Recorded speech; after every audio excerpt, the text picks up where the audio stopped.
అందరికీ నమస్కారం అండి. నా పేరు సురేంద్ర. మాది కడప డిస్టిక్.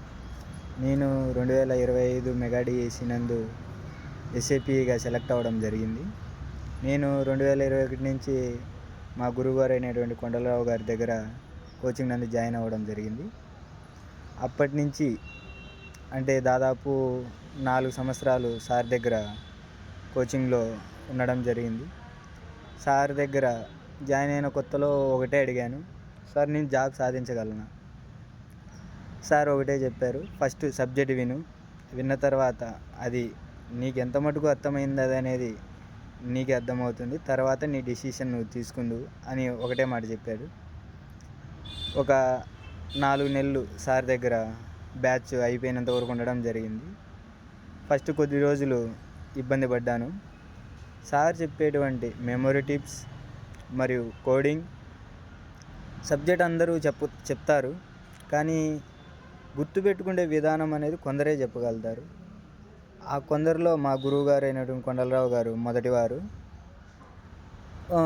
కొత్తలో సబ్జెక్ట్ ఏ విధంగా అర్థం చేసుకోవాలనేది, ఎలా గుర్తుపెట్టుకోవాలనేది సార్ దగ్గర నేర్చుకున్నాను. కొద్ది రోజులు సబ్జెక్టు రివిజన్ అనేది కొద్దిగా సమయం పట్టేది. తర్వాత సబ్జెక్ట్ అనేది అంటే మార్నింగ్ టు ఈవినింగ్ తక్కువ ఒక 4 సబ్జెక్ట్ ఆర్ 5 సబ్జెక్ట్ రివిజన్ చేయగలుగుతున్నాను. దానికి కారణం ఏంటంటే ఒకటే, కోడింగ్ మరియు మెమరీ టిప్స్. వీటి వల్లనే తొందరగా రివిజన్ చేయడం అనేది జరుగుతూ వచ్చింది. నాకు సబ్జెక్ట్ను తొందరగా రివిజన్ చేయడానికి ఉపయోగపడినది ఒకే ఒకటి, సార్ చెప్పినటువంటి కోడింగ్, గుర్తుపెట్టుకునే విధానం, సబ్జెక్ట్ ఏ విధంగా అర్థం చేసుకునేటువంటి చెప్పేటువంటి పద్ధతి.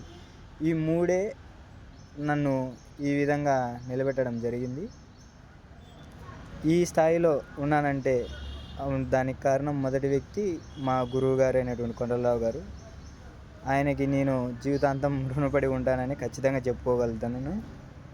ఈ అవకాశం ఇచ్చినటువంటి కొండలరావు గారికి మరియు స్మార్ట్ వర్క్ ఇన్స్టిట్యూషన్కి ప్రత్యేక ధన్యవాదాలు తెలుపుకుంటున్నాను.